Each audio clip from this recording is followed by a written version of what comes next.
छात्रों, यह वीडियो मैं बीए पार्ट 1 प्रतिष्ठा के द्वितीय पत्र के लिए तैयार कर रहा हूं और इसमें इसका लाभ सब्सिडी के छात्र भी ले सकते हैं। पार्ट 1 सब्सिडी के छात्र भी ले सकते हैं। आज जिस बात पर हम चर्चा करेंगे वो है भूमि सुधार या लैंड रिफॉर्म। भारत में भूमि सुधारों की भूमिका आजादी से पूर्व ही बढ़ने लगी थी। भारत के नीति निर्धारकों ने इस पर गहन विचार किया था। भारत के जो भूधारण की पद्धतियां थी, ओनरशिप की जो पद्धतियां थी और भूमि के जो लगान का सिस्टम था, रेंट का जो सिस्टम था, उसमें परिवर्तन की व्यापक आवश्यकता थी। भारत में अगर हम देखें आजादी से पूर्व तो कृषि क्षेत्र में काफी विषमता थी। कुछ लोग बहुत अमीर थे और कुछ लोगों को खाने के पैसे भी नहीं थे। कृषि क्षेत्र में निवेश भी नहीं हो रहा था और स्थिरता आ गई थी। इसको तोड़ने के लिए 3 पद्धतियां थी। पहला था भूमि के क्षेत्रफल को बढ़ाकर अधिक उपज लेना। दूसरा था भूमि के वर्तमान क्षेत्रफल पर ही गहन कृषि करना।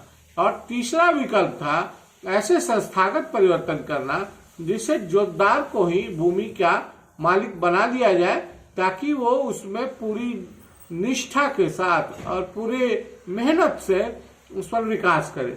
लेकिन 1965 तक इस पर कोई खास विचार नहीं किया गया, ये ग्रीन रेवोल्यूशन आने तक। लेकिन ग्रीन रेवोल्यूशन आने के बाद भूमि सुधार शिथिल पड़ गए, जो कि आजादी के समय ही शुरू हो चुके थे। आजादी तो पहले मैं आपको ये बता दूं कि भूमि सुधार से मेरा मतलब क्या है। भूमि सुधार से मेरा तात्पर्य यह है कि ऐसी संस्थागत परिवर्तन जिसमें ओनरशिप राइट्स और टेनेंसी लॉज में परिवर्तन करके भूमि के वास्तविक जोतदार को ही भूमि प्रदान किया जाए। ये संस्थागत परिवर्तन, नियम कानूनों में परिवर्तन भूमि सुधार के नाम से जाने। विश्व के अनेक देशों ने इसे अपनाया है। Japan, US, UK, Taiwan, Mexico आदि देशों में इसको व्यापक रूप से अपनाया गया था। भारत में भी ऐसी व्यवस्था बन रही थी, लेकिन बीच में ही ग्रीन रेवोल्यूशन का पीरियड आ गया और ये शिथिल हो गई। तो शुरुआत हम भारत में भूमि सुधारों के तात्पर्य से करेंगे। जैसा कि मैंने कहा कि भारत में भूमि सुधारों से तात्पर्य ऐसे व्यापक सुधारों से है जिससे भूधारण या लैंड ओनरशिप और टेनेंसी रूल में परिवर्तन करके, जिसे विश्व के अन्य देशों में अपनाया गया, के आधार पर भूमि में उत्पादन क्षमता को बढ़ाना।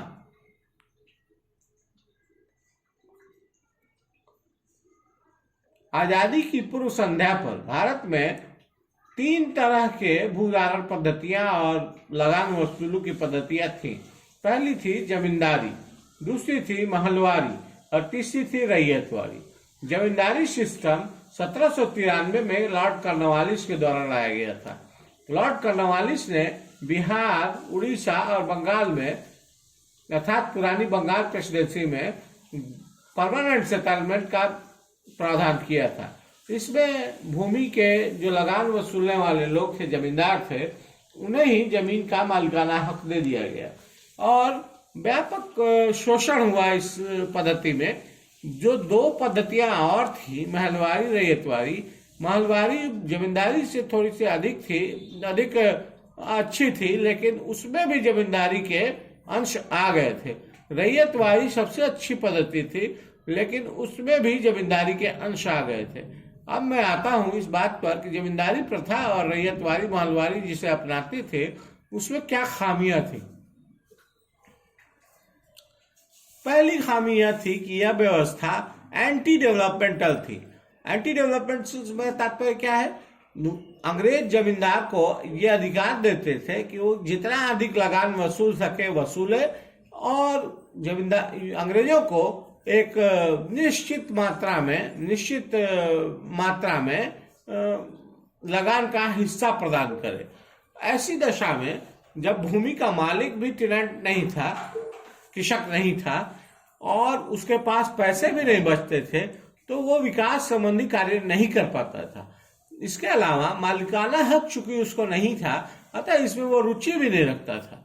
दूसरी जो खामी थी वो थी large number of intermediaries. Large number of intermediaries से मतलब है कि बिचौलियों की संख्या बहुत अधिक थी। जमींदार लगान वसूलता था, लेकिन वह अपने सीधे लगान नहीं वसूलता था। सरकार भी सीधे लगान नहीं वसूलती थी। सरकार जमींदार को यह अधिकार देती थी और जमींदार अपने अंदर में पटवारी, पटनी, अलग अलग नामों से जाने जाने वाले लगान कर्मियों को अधिकार देते थे। तो इसमें बहुत सारे बिचौलिए हो जाते थे और हर का हिस्सा अलग अलग होता था, इसलिए लगान वसूली में भी घाटा होता था, लेकिन किसान को अधिकाधिक अपनी उपज का हिस्सा लगान में दे देना पड़ता था। तो कहीं कहीं तो 50 इंटरमीडियरीज थे। तो इन बिचौलियों की संख्या को भी समाप्त करने की आवश्यकता थी। तीसरा था एक्सप्लॉयटेशन ऑफ फार्मर्स, अर्थात किसानों का शोषण। किसान अपनी भूमि नहीं रहने के कारण और उस पर उपज कम होने पर भी अधिक लगान वसूले जाने के कारण बहुत ही शोषित था और उपेक्षित तबका था। भारत के इतिहास में इतिहासकारों ने ऐसे कई वर्णन किए हैं जिसमें किसान भूखमरी का शिकार था, फिर भी उसको लगान देना पड़ता था। अतः इस पद्धति को खत्म करना जरूरी था। आजादी के तुरंत बाद 3 तरह के स्टेप लिए गए। अब भूमि सुधार में ये 3 स्टेप भूमि सुधार के मुख्य लक्ष्य थे। पहला लक्ष्य था रिमूविंग इंस्टीट्यूशनल डिस्क्रिपेंसीज, अर्थात संस्थागत कमियों को दूर करना। दूसरा था एबॉलिशिंग सोशियो इकोनॉमिक इनक्वालिटीज, अर्थात जमींदार तो बहुत अमीर था, लगान वसूली के जो कर्मी थे वो भी बहुत अमीर थे, महाजन अमीर था, लेकिन किसान जो 90% जनसंख्या थी वो बहुत ही पीड़ित थी। अतः इस असमानता को भी दूर करने का प्रयास लैंड रिफॉर्म के माध्यम से किया गया। तीसरा था इंक्रीजिंग एग्रीकल्चर प्रोडक्टिविटी। जैसा कि मैंने आपको बताया, अगर किसान को भूमि पर मालिकाना हक होता तो वो ज्यादा रुचि से और ज्यादा मेहनत से काम करता और अधिक उत्पादन दे सकता था। भारत में उत्पादन को अधिक करने की बड़ी आवश्यकता थी, क्योंकि उस समय भारत की जनसंख्या बढ़ रही थी और खाद्यान्न की कमी थी। अतः ये भी इस उद्देश्य से भी भूमि सुधार किए गए। अब मैं आता हूं पहले चरण के भूमि सुधार पर। भूमि सुधारों को हम 2 भागों में बांट सकते हैं, समय के अनुसार और नीति के अनुसार। जिसमें पहले चरण में जो स्टेप लिए गए वो था, पहला था एबॉलिशन ऑफ इंटरमीडियरीज, जमींदारी प्रथा को समाप्त कर दिया गया। आजादी के तुरंत बाद जमींदारी प्रथा को समाप्त कर दिया गया और जितने भी बिचौलिए थे उनको खत्म कर दिया गया, उनसे राइट्स छीन लिए गए और किसानों को सीधे सीधे सरकार को लगान देने का आदेश दे दिया गया। तो पहला जो स्टेप उठाया गया वो था एबॉलिशन ऑफ इंटरमीडियरीज। दूसरा स्टेप जो उठाया गया टेनेंसी रिफॉर्म, यानी लगान के नियम कानूनों को बदलना। टेनेंसी रिफॉर्म्स की आवश्यकता इसलिए थी कि टेनेंट्स को अपने जमीन पर कोई हक नहीं था और उसको बहुत ज्यादा अनुपात में लगान देना पड़ता था। तो इसलिए भी टेनेंसी रिफॉर्म्स की जरूरत महसूस की गई। सिक्योरिटी ऑफ टेनेंट्स, जैसा कि मैंने बताया, टेनेंट जो है वो सिक्योर नहीं था। सिक्योर से मतलब क्या था कि उसकी जो टेनेंसी थी वो किसी समय रद्द की जा सकती थी। ऐसी दशा में वो भूमि पर स्थायी निवेश करने के पक्ष में निर्णय नहीं ले पाता था। उसे पता ही नहीं था कि कब तक उसको भूमि उसके पास रहेगी और कैसे जमींदार छीन लेंगे, फिर उसको कोई सहारा नहीं रहेगा। ऐसी स्थिति में सिक्योरिटी ऑफ टेनेंट्स के लिए भी लॉ बनाए गए। दूसरा था ownership rights to the tenants. Ownership, जमीन की मालिकाना हक टेनेंट को ही दिया जाए। ताकि जो टिलर है या जो जोतदार है वो सीधे सीधे भूमि का मालिक हो जाए। और इसके आगे कृषि क्षेत्र में रीऑर्गेनाइजेशन, पुनर्गठन किया गया। इसमें 3 स्टेप लिए गए। पहला स्टेप था redistribution of land and ceiling laws. Bharat में भूमि के मालिकाना हक पर असमान अधिकार था, इसलिए इस असमानता को दूर करने के लिए जो रीडिस्ट्रीब्यूशन के बाद दूसरा जो स्टेप उठाया गया वो था कंसोलिडेशन ऑफ लैंड, अर्थात भूमि के जो जोत थे वो जगह जगह बिखरे पड़े थे, उनको एक जगह लाकर चकबंदी करना। पॉपुलरली हम इसे चकबंदी के नाम से जानते हैं। Redistribution of land and ceiling laws को हम हदबंदी कानूनों के नाम से जानते हैं, सीलिंग लॉज। तीसरा जो स्टेप था वो था कोऑपरेटिव फार्मिंग। चूंकि किसान बहुत गरीब था और उसके जमीन के टुकड़े भी बहुत छोटे छोटे थे, इसलिए उस पर इकोनॉमिकली वायबल कृषि करने की संभावना कम थी। अतः इसलिए किसानों को एक जगह इकट्ठा करके सहकारी समिति बना करके उसके माध्यम से कृषि करने के लिए कोऑपरेटिव फार्मिंग को बढ़ावा दिया गया। पहला जो फेज था, पहला चरण जो था ग्रीन रेवोल्यूशन का, वो उसके परिणाम बहुत उत्साहजनक नहीं निकले, बहुत बिग फेलियर। ये अपने आप में भूमि सुधारों का जो फेलियर सामने आया, जो असफलता सामने आई, बहुत बड़ी असफलता थी। केवल 6% ऑपरेटेड एरियाज में इसका प्रभाव पड़ा और इसका प्रभाव सामाजिक आर्थिक असमानता पर भी बहुत ही कम पड़ा, लगभग नेग्लिजिबल। क्योंकि 6% जो कृषि जोत थे उन्हीं को लैंड रिफॉर्म के अंडर में लाया जा सका। अब हम आते हैं इसके कारण क्या थे। पहला कारण था कि लैंड जो है, भारत में भूमि जो है वो अपनी प्रतिष्ठा, सामाजिक स्थिति और पहचान का माध्यम है। भूमि केवल एक सोर्स ऑफ इनकम नहीं है। अन्य देशों में जहां यह सफल हुआ वहां भूमि जो है वो सोर्स ऑफ इनकम था, आय का स्रोत था।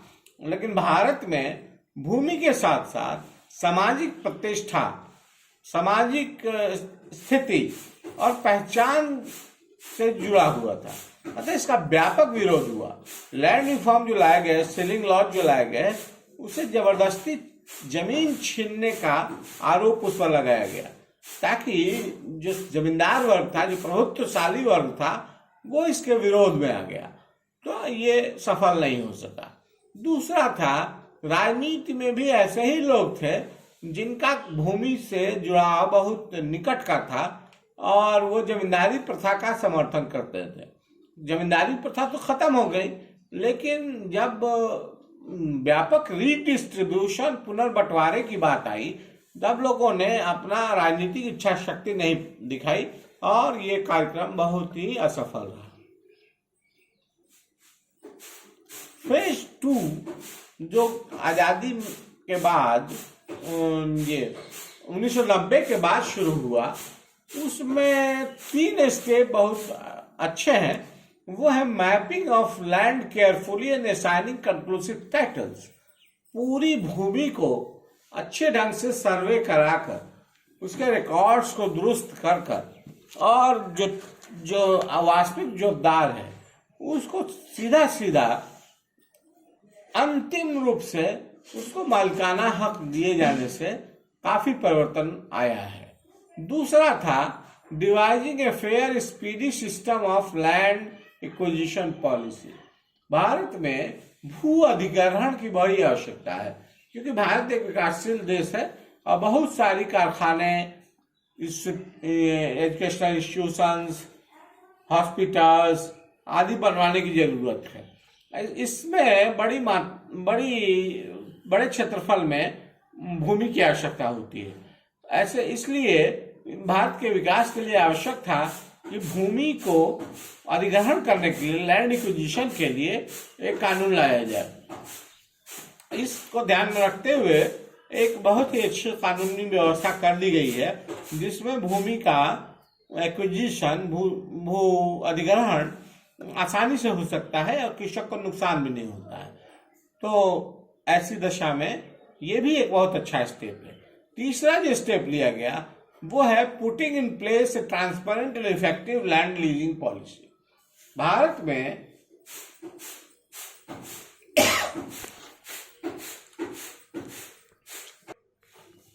में भूमि के मालिकाना हक को बदलने की आवश्यकता नहीं है, परमानेंटली बदलने की आवश्यकता नहीं है। लैंड लीजिंग की ऐसी पॉलिसी आई है जिसके तहत फेज 2 में जो लैंड रिफॉर्म किए गए उसमें एक ट्रांसपेरेंट सिस्टम आ गया है, जिसमें लैंड लीजिंग की पॉलिसी है। लैंड लीजिंग बहुत ही आसान पद्धति है, जिसमें भूस्वामी जो है वो अपनी जमीन पर आखिरी हक नहीं खोता है, लेकिन उसकी कमाई भी अच्छी हो जाती है। कोऑपरेटिव फार्मिंग या कॉर्पोरेट फार्मिंग, इस विषय पर भी बहुत बहस चली, लेकिन कॉर्पोरेट फार्मिंग जो आजकल देखने में आ रहा है वो काफी उत्साहजनक है और कृषकों को इससे बहुत लाभ मिल रहा है। कंज्यूमर गुड्स, उपभोक्ता वस्तुएं आसानी से बन रही हैं, कृषि उत्पाद आसानी से बन रहे हैं और कृषकों को भी व्यापक लाभ हो रहा है। लैंड एक्विजिशन पॉलिसी से भी कृषकों को बहुत व्यापक लाभ हुआ।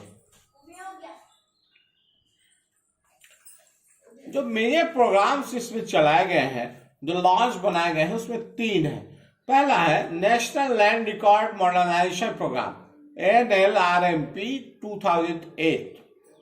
इसमें भारत में पूरी भूमि जो स्टैटिस्टिक्स है, जो सांख्यिकी है, रिफॉर्म्स के द्वितीय चरण में तीसरा जो महत्वपूर्ण लॉ आया है वो है मॉडर्न लैंड लीजिंग लॉ 2016। ये लॉ भी लैंड लीजिंग पॉलिसी को बहुत ही आसान बनाता है और किसानों के हक में बनाता है।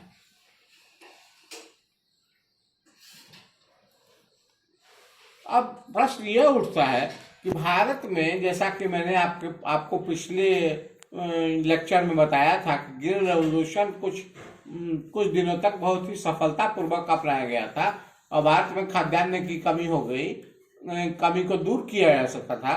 तो ये क्यों सफल हुआ और भारत में लैंड रिफॉर्म या LR क्यों फेल हो गया?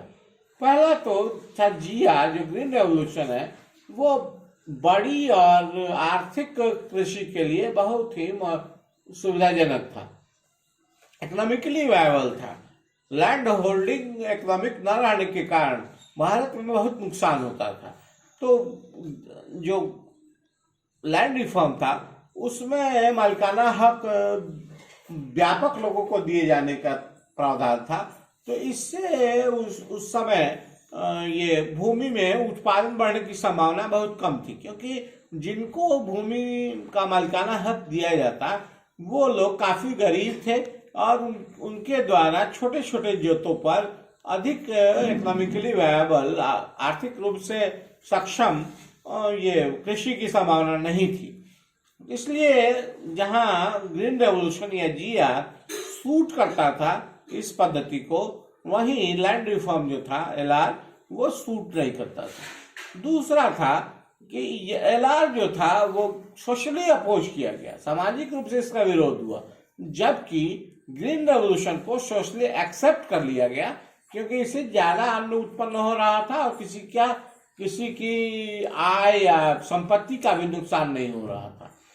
तीसरी बात है कि हमारा जो उद्देश्य था, बढ़ती जनसंख्या को आधिकारिक खाद्यान्न उपलब्ध कराने का, वो पूरा हो रहा था ग्रीन रेवोल्यूशन के द्वारा, जबकि लैंड रिफॉर्म उस उद्देश्य को पूरा करने में सक्षम नहीं था।